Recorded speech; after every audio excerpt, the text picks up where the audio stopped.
Hello guys, welcome to Som classes. मैं Piyush sir आज बात करने वाला हूं शॉर्ट स्टोरी के बहुत ही इंपॉर्टेंट वीडियो के बारे में। जैसा कि आज की वीडियो आपके लिए बहुत ज्यादा इंपॉर्टेंट होने जा रही है, तो आप शुरू से लेकर अंत तक वीडियो को देखते रहिएगा। जैसा कि आप देख रहे हो कि अब तक मैंने प्रोज के आपको 3 लेसन कंप्लीट करा दिए हैं, पोएट्री के 3 लेसन कंप्लीट करा दिए हैं, और पूरी तरह चाहे उनके एक्सप्लेनेशन हो या उनके इंपॉर्टेंट क्वेश्चन हो, वोकैबुलरी से भी क्वेश्चन मैंने बता दिया, और ग्रामर में मैंने नरेशन और नरेशन के साथ साथ जो ट्रांसफॉर्मेशन की जितनी इंपॉर्टेंट टॉपिक आपके लिए रही मैंने सब कुछ समझा दिया है। तो आज के वीडियो में मैं बात करने वाला हूं शॉर्ट स्टोरी के इन तीनों लेसन के बारे में। जैसा कि आप जानते हैं कि 30% मिनिमाइज होने के बाद जो आपका 4th लेसन था एन स्पेशल एक्सपीरियंस, जो मुंशी प्रेमचंद जी के द्वारा लिखा गया था, वो आपको हटा दिया गया है। अब आपको इन 3 लेसन से the gold watch and astrologers day and the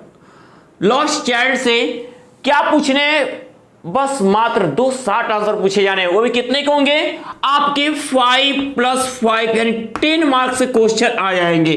तो आपको करना क्या है कि आज के वीडियो में आपको प्रत्येक लेसन की एक छोटी सी समरी, हिंदी समरी आपको बता रहा हूं। आप इसको बहुत अच्छे समझ लीजिएगा, और इसके बाद आप आज समझ लीजिए, मैं अगले वीडियो में जो है इसको पूरे डिटेल के साथ मैं इसकी कहानी सुना दूंगा, और ताकि आप ये 60 आंसर बहुत आसानी से कंप्लीट कर ले। तो मैं बात कर रहा हूं सबसे पहले द गोल्ड वॉच के बारे में। आप सुनहली घड़ी, सोने की घड़ी, जिसको लिखा किसने है? पोंजीकारा रफी ने।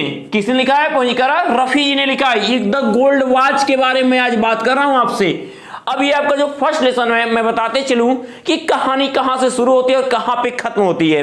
देखिएगा कि कहानी जो है एक शंकु नाम के बहुत ही गरीब एक मजदूर को से शुरू होती है, जो अपने जीवन में क्या है, कर्ज से परेशान है। चाहे वो कर्ज दुकानदार का हो, चाहे अपने पड़ोसी का हो, यहां तक कि अपनी बीवी के कर्ज से भी परेशान है।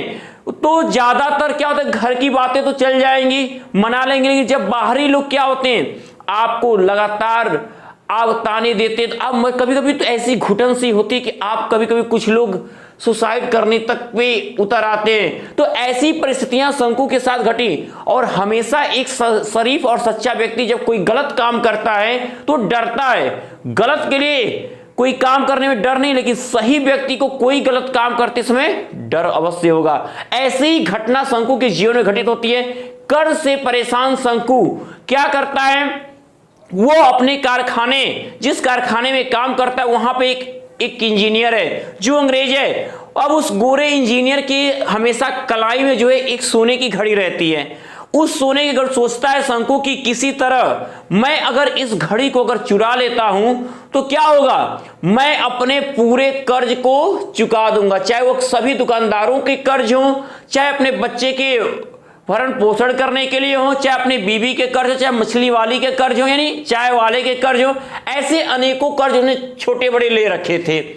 अब जिस दिन वो एक दिन देखा कि दोपहर का समय, लंच का टाइम है, सभी लोग क्या है भोजन करने के लिए गए हुए हैं, और वो सब लोग के जाने के बाद इंजीनियर भी क्या है, वो अपने दफ्तर को छोड़कर चला गया है। तो उसके मन में बस इतना सा आता है कि देखता है कि रोज की तरह आज भी जो है दफ्तर की खिड़की आधी खुली हुई है। अब वो सोचता क्या है कि जो मेज पे सोने की घड़ी रखी हुई है, अगर कोई भी व्यक्ति थोड़ा सा हाथ भी बढ़ाए तो क्या होगा, उस सोने की घड़ी को आराम से अपने हाथों में ले सकता है। शंकु तो सोचा, पहले दिन सोचा, बेचारा डर रहा है, एकदम उसके अंदर हिजिटेशन आ रहा है, बहुत डर रहा है कि मैं किसी तरह उस घड़ी को ले लूं। लेकिन डरते डरते कई दिन कई प्रयास ऐसे किए, उसने बिल्कुल ये छोड़ दिया कि अब घड़ी नहीं चुराएगा। लेकिन जब वो कर्ज से परेशान शंकु एक दिन वो अवसर पाता है, उस अवसर के दिन जब सब लोग चले जाते हैं तो वो क्या होता है, धीरे धीरे कदम बढ़ाता है, एक एक कदम पर पीछे मुड़ मुड़ देखता है कि कोई उसे देख तो नहीं रहा है। लेकिन जाते जाते वो घड़ी को क्या करता है, कमरे के पास वो हाथ बढ़ाता है और घड़ी को ले लेता है, यानी घड़ी चुरा लेता है। और जैसे ही अपने ट्राउजर में रखता है, यानी अपने पाजामे की थैली में जैसे घड़ी को रखता है, आप मैं बता दूं, आप लोगों में से ये चीज कभी फील किया होगा, अगर आप सच्चे हो, किसी मजबूरी बस आपने कोई गलती किया हो, क्यों ना घर में और मम्मी का रखा हुआ मुरब्बा ही चोरी किया हो तो आपको डर लगा होगा। तो यहाँ शंकु तो एक अपने जिस कंपनी में काम कर रहा है, उसकी रोजी रोटी जिससे चलती है, उस इंजीनियर की घड़ी चुराया, कितना डरेगा। तो चुराने के बाद वो क्या करता है, जैसे रखता है उसको लगता है कि अब वो घड़ी क्या है, आग उगल रही है, जल रहे हैं, उसके शरीर में कंपन सी हो रही है। एक बार अगर उसे कोई अगर टच करते अचानक कि कोई छू रहा है तो वो अचानक उसको हार्ट अटैक भी आता। ऐसी सिचुएशन क्यों, मर भी सकता है। लेकिन उस सिचुएशन में अचानक एक व्यक्ति, उसका साथी माधवन आके पीछे से कह, शंकु भाई क्या यहाँ कर रहे हो? अरे तो कह रहा कुछ नहीं, बस ऐसे ही। तो कहता नहीं नहीं, लग रहा है तुम झूठ बोल रहे हो। अब उस इसको लगा क्या, शंकु को लग रहा है कहीं इसने देख तो नहीं लिया।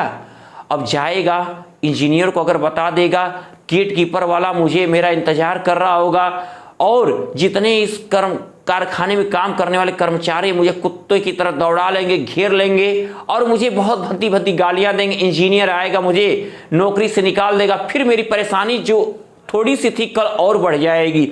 इसी डर से वो बेचारा शंकु क्या करता है, वापस घबराकर जाकर उस घड़ी को, इंजीनियर के 4 बजे लौटने का जो वक्त होता है उसके आने से पहले उस घड़ी को क्या करता है, उसी मेज पर जो शीशे की खिड़की अभी खुली हुई थी, उसी मेज पर बेचारा शंकु उस घड़ी को रख देता है। इस तरह से अब वो उदास मन से क्या होता है, धीरे धीरे घर की तरफ बढ़ लेता है। तो यानी कि उसके कर्ज जस के तस रह गए। क्योंकि इस कहानी एक अधूरेपन के साथ खत्म होती है कि कहानी शुरू तो हुई लेकिन खत्म नहीं हुई। तो अब तो यहाँ पे अब राइटर जी बताएंगे इसका पार्ट 2 बनेगा कब। लेकिन ये कहानी बहुत ही इंटरेस्टिंग कहानी, मैं इसके डिटेल को पूरी तरह मैं आपको समझाऊंगा अपने नेक्स्ट वीडियो में। अब मैं ऐसे ही दूसरी कहानी के बारे में बात कर रहा हूं आपको, एन एस्ट्रोलॉजर्स डे के बारे में। तो ये दूसरी कहानी आपकी है एन एस्ट्रोलॉजर्स डे, यानी ज्योतिषी का दिन, जिसको लिखा किसने, आर.के. नारायण ने। तो मैं अब इस कहानी के बारे में आपको बता दूं, क्योंकि पहली कहानी बहुत इंटरेस्टिंग आपने सुना, दूसरी कहानी तो और इंटरेस्टिंग और एक ट्विस्ट से भरी हुई है। ट्विस्ट क्या है कि देखिए, एक जो ज्योतिषी आप सुन रहे हो, ये ज्योतिषी क्या था, एक किसान परिवार से बिलोंग करता था। एक बार अपने दोस्तों के समूह में जैसे पार्टी करते वक्त, जैसे आप पार्टी करते हो ऐसे पार्टी करते हो, उसका अपने दोस्त से क्या हुआ, झगड़ा हो गया। और उस झगड़े में इसने क्या किया, अपने दोस्त को धक्का दे दिया कुएं के पास, दोस्त कुएं में गिर गया और किसी तरह गांव के लोगों ने उसको बचा लिया। ये लास्ट कहानी द लॉस्ट चाइल्ड, ये इतनी इंटरेस्टिंग है कि मैं अब क्या बताऊं, क्योंकि दशहरा आ रहा है, मेला आ रहा है, और मैं सोच रहा हूं कि ये थोड़ा मेले के करीब तक पहुंचे ताकि आपको आपके बचपन में किए गए मेले के मैं दर्शन करा दूं।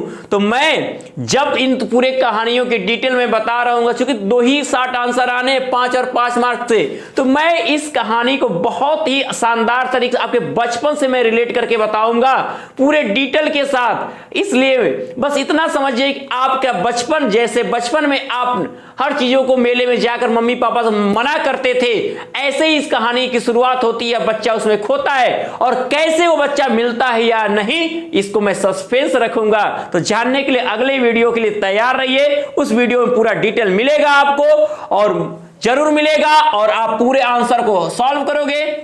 तो तब तक के लिए गुड लक।